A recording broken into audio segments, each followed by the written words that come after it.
أعوذ بالله من الشيطان الرجيم. بسم الله الرحمن الرحيم. لا أقسم بيوم القيامة ولا أقسم بالنفس اللوامة أيحسب الإنسان أن لن نجمع عظامه بلى قادرين على أن نسوي بنانه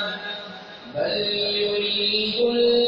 الإنسان ليفجر أمامه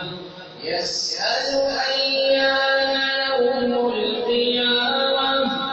فإذا برق البصر وخسف القمر وجمع الشمس والقمر يقول الإنسان يومئذ أين المفر كلا لا وزر إلى ربك يومئذ المستقر ينبأ الإنسان يومئذ بما قدم وأخر بل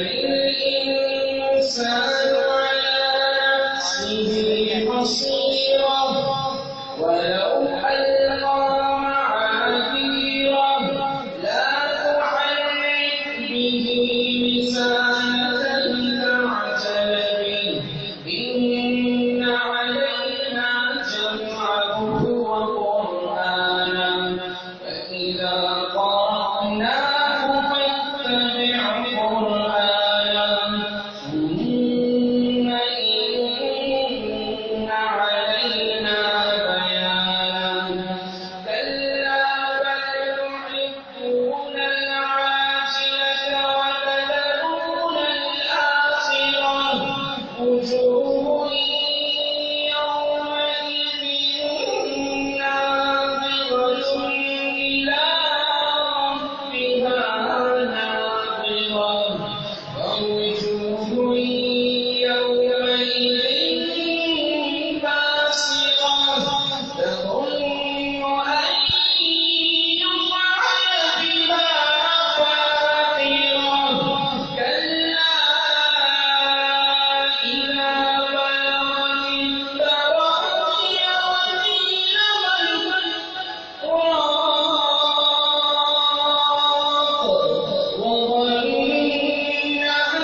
أنه الفراق والتفت الساق